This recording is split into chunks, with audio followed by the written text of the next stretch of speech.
Boa tarde. Alô, tudo para mim? Boa tarde a todos. Bom, então vou falar um pouquinho sobre a questão da ética. Melhor que você falar um pouquinho sobre a questão do agronegócio, a ética no agronegócio. Né? E antes de falar, eu queria apresentar um pouquinho a empresa a qual eu trabalho atualmente. Né? Quem nós somos da Ernst Young Terco? Nós somos uma empresa de consultoria, auditoria, impostos. Nós temos basicamente 167 mil pessoas, atuamos em 140 países e mais de 700 cidades. Na questão do Brasil, nós temos 5 mil colaboradores, dos quais 1.200 fazem parte do corpo de consultores, né, de negócio, e estamos em 12 escritórios localizados pelo Brasil. Né. O próximo escritório que nós estamos pensando é o escritório do interior de São Paulo, além de Campinas. Tá, ok? Então, essa é a nossa presença Brasil. Falando um pouquinho da consultoria de negócio, que é a área da qual eu trabalho, qual que é a nossa estratégia? Né? Para contar um pouquinho de história, todas as empresas de auditoria e consultoria, após o evento do Aaron Bank, a SEC globalmente ela sugeriu que elas fossem separadas. E a maior parte das empresas de consultoria, hoje as Big Four, que é a KPMG, Ernst Young, Price e Deloitte, principalmente a Ernst Young e a Price, elas venderam suas consultorias, elas fizeram uma cisão de suas consultorias. Eu, na época, trabalhava na Price e a consultoria da Price foi vendida para a IBM. Esse movimento, ele durou algum tempo. Em 2007, 2008, essas empresas começaram a reconstruir suas consultorias. Nessa época, eu entrei na Ernst para ajudar no movimento global de reconstrução da consultoria. Nessa reconstrução, a gente definiu, enquanto consultoria da Ernst Young, alguns movimentos. Primeiro, que a gente não vai entrar na estratégia de mercado. Ou seja, a gente faz estratégia, mas não somos empresas que vamos concorrer com empresas de estratégias organizacionais. Então, por exemplo, a gente tem duas grandes que eu posso colocar aqui, que é a Booz Allen e a McKinsey. A gente não tem a ambição de concorrer com eles. Nós temos trabalhos de planejamento estratégico, mas não temos essa missão. E também não vamos trabalhar com integração e implementação de sistemas. Né? Ou outsourcing, fazer trabalhos de outsourcing de processo. Né? Então a gente não vai fazer isso. O nosso foco, basicamente, está muito voltado no desempenho do negócio. Então, o nosso foco é ajudar o modelo de gestão e ajudar o negócio a desempenhar bem. Esse é o foco da Ernst. Daí vem um pouquinho a experiência de atuar no mercado de agronegócio. Né? Porque a nossa ideia é fazer com um mercado que vem crescendo. Eu trabalho nesse mercado desde 94. Né? É um mercado que o Brasil é um celeiro natural. Né? Então, a ideia é ajudá-lo com performance para que continue o tempo todo crescendo. Então, essa é a nossa ideia com relação ao agronegócio. Bom, aqui são alguns tipos de trabalho que nós temos. Trabalhos voltados a impostos. Né? Então, a gente faz todo o trabalho de planejamento tributário. Aqui talvez não vai dar para ler, mas algumas transações. Então, o que é transações? Estou falando de fusão, aquisição, né? Compra, é isso que a gente está falando. Está falando de consultoria. Aí, consultoria, a gente está falando basicamente que o que tem a ver com tecnologia, seleção de RP, discussão, acompanhamento de uma implementação, não fazer implementação, mas fazer agenciamento da implantação. Né? São trabalhos que a gente faz. Estratégia de TI a gente faz também. Né? Consultoria de riscos, então a gente está trabalhando muito em auditoria interna, riscos, SOX, controles. A gente tem, esse é, na verdade, um dos carros-chefes que nós temos. Auditoria externa, toda a questão de parecer voltada à auditoria nós temos. E toda a questão de consultoria de operação. A gente fala de gestão de custos, modelo de gestão e por aí vai. Então, esse, de uma certa forma, se a gente fosse representar o modelo de negócio da Ernst Young, ele está representado nessas caixinhas aqui, as grandes linhas de serviço. Nós não temos produtos, temos serviços que atendem aos clientes. Ok? Bom, o que a gente faz com relação a dimensões e elementos, basicamente, da consultoria de negócio? A gente trabalha no nível estratégico, tático e operacional. Quanto mais a solução for estratégica, mais a gente está falando de longo prazo. Quanto mais a gente desse nível tático, operacional e, em alguns casos, transacional, também a gente vai para o curto prazo. O que eu estou falando de transacional? Transacional, eu estou falando, por exemplo, na questão agrícola. Como que é a questão da aplicação de insumos? Né? Como que se controla isso? Como se trabalha isso? Qual que é a questão da disponibilidade de equipamentos? Trator, colhedora, plantador. Como é que se trabalha isso? Então, a gente está falando bem no nível tático. No nível estratégico que tipo de cultura eu vou trabalhar? Como é que eu vou fazer, rodízio de cultura? Qual é a cultura que vai me remunerar mais lá na frente? Como eu aposto essa curva de commodities? Agronegócio é um mercado eminentemente commodities. Então, a gente trabalha muito essas questões junto aos clientes que a gente trabalha nesse mercado. Bom, em um outro ponto, quer dizer, a gente tem quais são os resultados que a gente costuma prover. Né? A gente trabalha muito com resultado, muito focado em indicador, em métricas. Né? A gente tem uma estrutura global, né? E com isso a gente consegue ter acesso, consegue ter informações mais rápidas e consegue trabalhar de forma bastante eficiente. Né? E a gente tem uma cultura de prestador de serviço. Então a gente trabalha muito voltado ao cliente. Né? Então essa é a nossa, basicamente, o que nós trabalhamos como Ernst Young. Aqui alguns dos clientes que a gente comentou, tá ok? Então a gente tem Copersucar, Raizen, Nobel, Copel, Copacol, Cerradinho, Tonon, Guarani Tereus, Bunga, Odebrecht, Usina Batatais, São Manuel, Agroterenas, Pinheiro, Neto e Esteliana. Alguns deles. A gente trabalha basicamente, a gente entende que o agronegócio ele tem alguns segmentos que nós focamos como estratégia de negócio. O primeiro segmento é grãos, e aí a gente está falando de soja, milho, algodão. O segundo segmento, cítrus, a gente tem alguns clientes nesse segmento, que é um segmento menor. A gente tem também vários clientes do sucrocoleiro, e aí a gente está demonstrando. Aqui são clientes que a gente pode falar, né, que a gente pode divulgar o nome. Né. Nós temos também alguns outros clientes que a gente costuma falar aqui de pecuária. Nós somos fortes nesse segmento também de pecuária. E aí estou falando bovino, estou falando frango, estou falando todo tipo de pecuária. E insumos ou novos entrantes que a gente costuma falar. Então, para falar um pouquinho, né, agora deixando de falar de Ernst Young e falando um pouquinho do mercado. Nós temos uma estatística que mostra o seguinte: existem 99 empresas globais. Nós avaliamos entre a Exame 1000 e valor 1.374 empresas que têm afinidade com o agronegócio. O agronegócio tem um ponto que é interessante. O agronegócio, hoje em dia, várias empresas do agronegócio confundem com bens de consumo. Tem realmente um processo bem tênue entre agronegócio e bens de consumo. Várias empresas que atuam no agronegócio trabalham com marcas. Mas, na nossa visão, 1.374 empresas, na nossa classificação, elas hoje no Brasil. Então, dessas 1.374, 99 empresas são globais. Então, e 920 são cooperativas. E 1.254 são empresas locais. Quem está querendo falar com isso? Existe aí um espaço grande, né, para consolidação, para alavancagem de eficiência no setor. Né? Então, é isso que a gente está falando. O faturamento total dessas empresas no Brasil é da ordem de 369 bilhões de reais. Então, é isso que a gente está falando aqui. Né? Então, a gente está falando de um mercado muito grande, de muitas empresas, que tem espaço aí em todas as culturas que a gente está colocando para vocês. Quando você fala de empresa global, você tem uma forma de tratar. Quando você fala de cooperativa, é uma outra forma. Cooperativa é extremamente diferente. Estou falando de algo que é cooperado. Então, a forma de gerir, a forma de atuar, a forma de se relacionar com o produtor é muito diferente.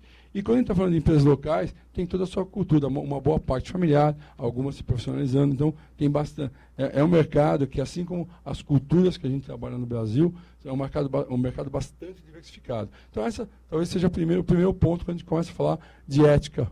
Né? Então, tem várias culturas, várias formas de gestão que a gente precisa administrar, né, nesse processo. Então, se você vai no Sul, geralmente, os proprietários eles são de pequenas propriedades, né, que é muito parecido com a Europa. Quando você começa a ir para o Centro-Oeste, já no Sudeste, uma parte do Sudeste, São Paulo, basicamente, já são grandes proprietários. Então, são formas muito diferentes de você administrar a terra e cultura nesse sentido. Então, clima é diferente, relevo é diferente, geografia é diferente, né, solo é diferente, por aí vai. Tá? Então, qual é a visão geral do mercado? Né? Bom, agronegócio. 22% do PIB brasileiro é um terço total. Né? O Brasil, nos últimos 15 anos, não teria superávit se não fosse o agronegócio. Tá? 37% dos trabalhadores formais do país estão nesse segmento. Né? a gente tem 394 milhões de hectares de terras produtivas. Né? Existe uma concorrência, aí começa um pouquinho os temas que a gente vem abordando. O que a gente escoa para o mercado interno quando logística deixar? Nós temos um problema sério hoje. Né? Então, hoje a gente tem conversado com alguns players internacionais e a gente comenta, o Brasil esse ano vai bater recorde de safra de soja, por exemplo. Né? E eles falam o seguinte, recorde de safra, tudo bem, é ótimo, parabéns, mas como é que eu vou tirar essa soja do Brasil? Esse é o problema que a gente vem enfrentando hoje. Né? Então, tem uma questão do que eu vou colocar no mercado interno e o que eu vou colocar no mercado externo. Esse é um lado interessante. E aí, o próximo pilar, que é a infraestrutura, estou falando de transporte e escoamento. Então, a gente está muito focado no modal, a gente não vê uma perspectiva de curto prazo nessa mudança. O modal que nós temos hoje interno é transporte, né? E o de escoamento é o marítimo, então a gente não está vendo uma grande perspectiva na infraestrutura de mudança. Né? A gente tem uma dependência muito grande de China e Estados Unidos com relação ao agro. Eu costumo falar que se a China espirrar, a gente morre de pneumonia. Né? Então a gente tem uma dependência muito grande nesse mercado. Né? E o PIB desse segmento do agronegócio ele vem crescendo todo ano, mais do que o PIB brasileiro. Né? E um outro ponto que é importante, a gente vem fazendo uma lição de casa dentro do agronegócio. Nos últimos 20 anos, a produção, se você pegar todas as culturas, ela aumentou em 178%. Ou seja, a gente está investindo em tecnologia, a gente está produzindo mais no mesmo espaço de terra. Né? Então, aqui são alguns pontos que alguns alavancam e alguns, de uma certa forma, são barreiras para o crescimento do agronegócio. Né? E aí a gente fez uma pesquisa e começou a perguntar para a maior parte dessas empresas que eu falei, das 1.374 empresas, a gente fez uma pesquisa, onde a gente colocou assim, qual é hoje, aonde você investiria? Né? Aonde você entende que é a tua prioridade para crescimento? Né? E aí, todos eles, sem exceção, ou quase todos, eles colocaram, a minha prioridade é crescimento do negócio. Eu entendo que é o meu momento de crescer. Né? E a melhoria do processo de comercialização, que é tão importante, né? Eles não deixaram tão... Porque hoje a gente fala muito, quando você fala de comercialização de uma commodity, está falando de... E ainda mais para o mercado externo, se você não ficar no mercado interno, está falando de hedge, está falando de uma série de pontos. Então, uma boa parte deles não olhou nesse sentido. Um outro ponto que a gente vê como grande ponto é a profissionalização da gestão. Né? O que é profissionalizar para nós? Né? Profissionalizar você não é colocar alguém no mercado, é você colocar aquele profissional que tem um perfil e tem as características corretas para utilizar aquele cargo, para exercer aquele cargo, sendo ou não familiar. Né? Então, existem várias empresas, vários exemplos de outros segmentos, incluindo o agronegócio, empresas que saíram, profissionais que saíram de famílias e hoje são competentes no negócio, são vencedores. Né? Então, a gente tem essa visão. Tudo bem? Então, a gente colocou um ponto que é o seguinte. O primeiro ponto é um problema de infra. Né? Tem uma questão do crescimento. Tem um outro ponto, que é a questão da necessidade de crescimento ou da visão de que as pessoas têm, que essa onda eu quero entrar. Né? Então, eu vou surfar nessa onda do negócio. E a gente começa a discutir o seguinte, qual é a concorrência externa? Né? Então, o Brasil, hoje, é o país que tem a maior terra disponível. Ele tem 394 milhões de hectares de terra disponível, dos quais 62 milhões são terras ocupadas. Se você olhar os Estados Unidos, de longe, né, ele tem 269 para 188. Ou seja, o Brasil, de longe, é o que tem mais terra disponível e vem aumentando em produtividade. Ou seja, esse é um processo que a gente consegue, de uma certa forma, se trabalhar de forma estruturada, ter ganho sensível de produtividade sem ocupação de terra nesse sentido. Né? E aí a gente começa a falar um pouquinho de qual foi o crescimento aí nos últimos anos. Né? Grãos cresceu 25%, a maior cultura nossa. Estou falando de soja. Soja é a maior representatividade desse mercado.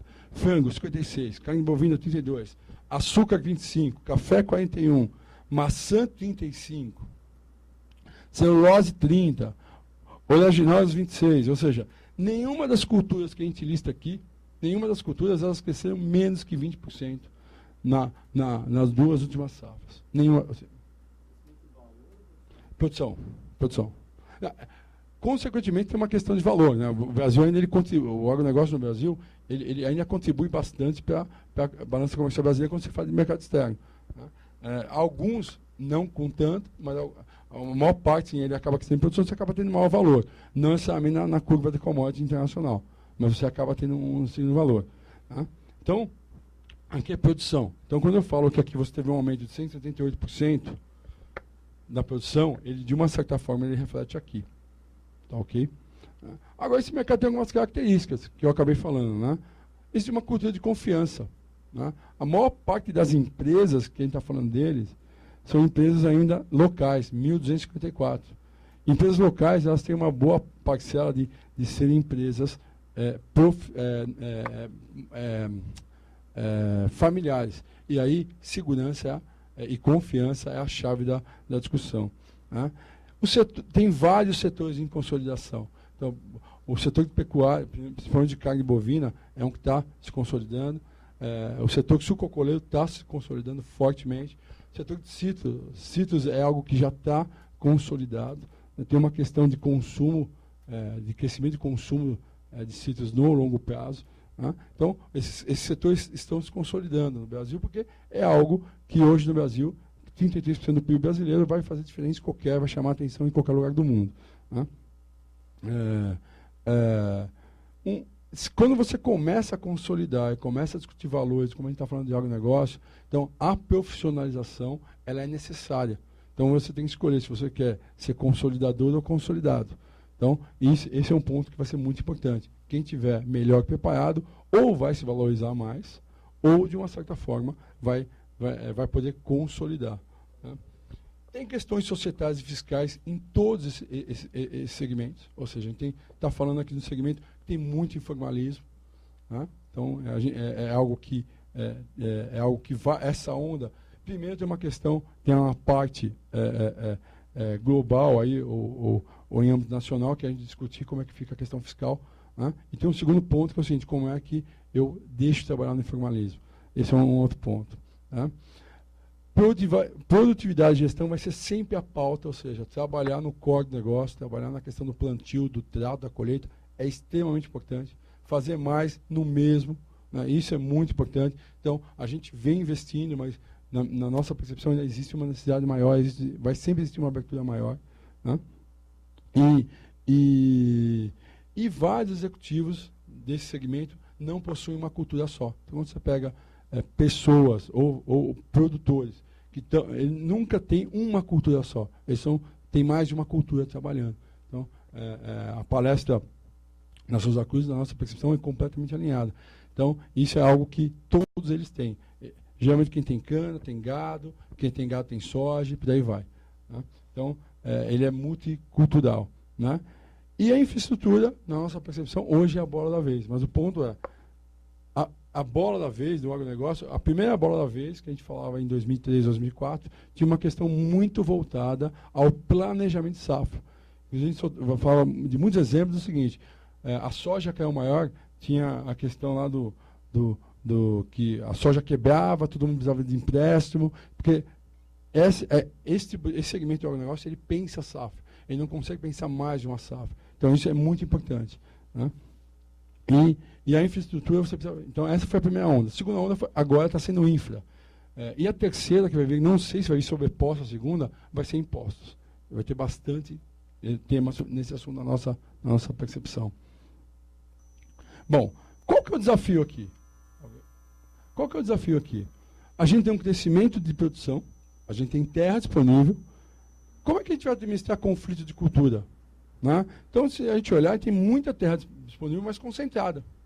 Essa é a questão que a gente entende que é muito importante. Então, por exemplo, em São Paulo, interior, é basicamente uma região totalmente controlada por cana-de-açúcar. Norte do Paraná, é todinha controlada por cana-de-açúcar.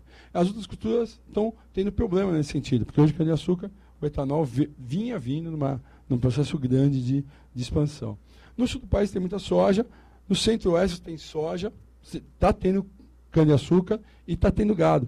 Né? Como é que você vai tratar esse conflito de processo? Como é que você vai administrar norte e nordeste? E se a gente olhar, pelo menos na nossa percepção, quando você fala de commodity em exportação, a gente entende quanto mais você vai para o Nordeste, vai te facilitar em questão de custo logístico nesse momento, inclusive. Então, essa é uma discussão que a gente tem. O outro ponto é o seguinte, o quanto que eu vou produzir para o mercado interno e mercado externo. É um outro conflito que a gente tem que tratar.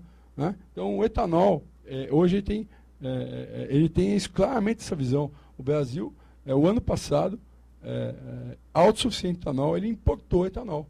Né? Por uma clara questão de discussão de açúcar, de custo de açúcar com custo de etanol. Então, se deixou de produzir etanol para se produzir açúcar, porque remunerava melhor. E se a gente olhar em 2 anos, a gente vai ter escassez de etanol no mercado, porque não está tendo mais investimento nesse segmento. Tá? A mesma coisa se refere à laranja. A laranja está muito dependente do mercado exterior. Né? Qualquer tipo de superprodução americana, a gente é que sofre muito, porque a gente não criou essa demanda no Brasil. Então, esse tipo um outro ponto que é o inverso é soja. Soja, China é a maior importadora. Né? Eu vou dizer, se a China espirrar, a gente morre de pneumonia. Como é que a gente vai tratar esses conflitos?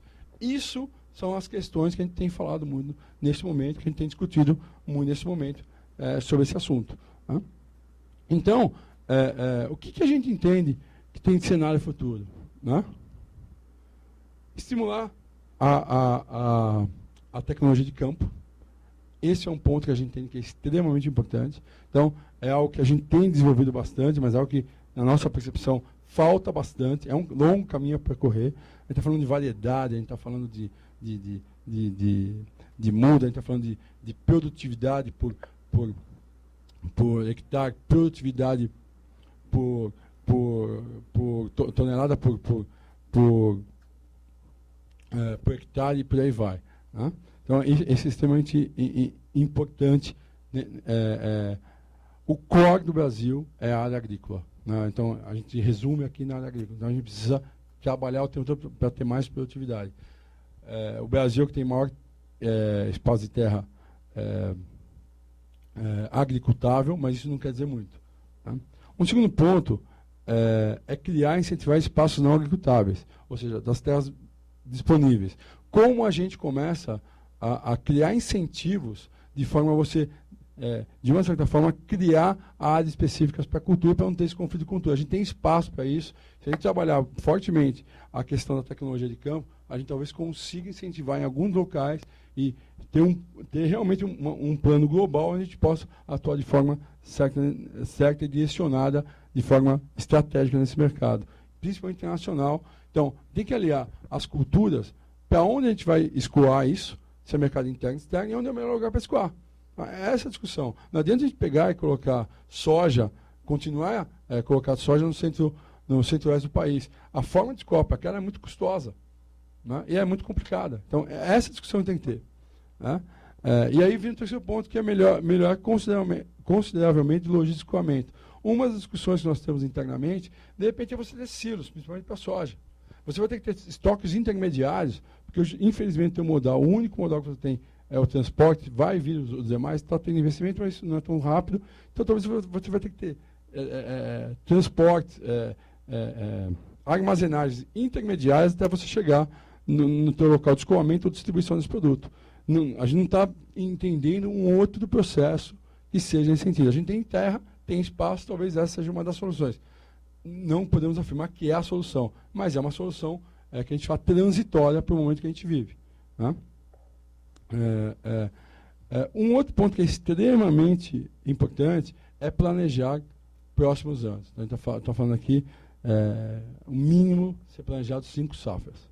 Né? A gente tem estimativas de planejamento de safra, mas se a gente acompanhar, elas mudam todos os anos.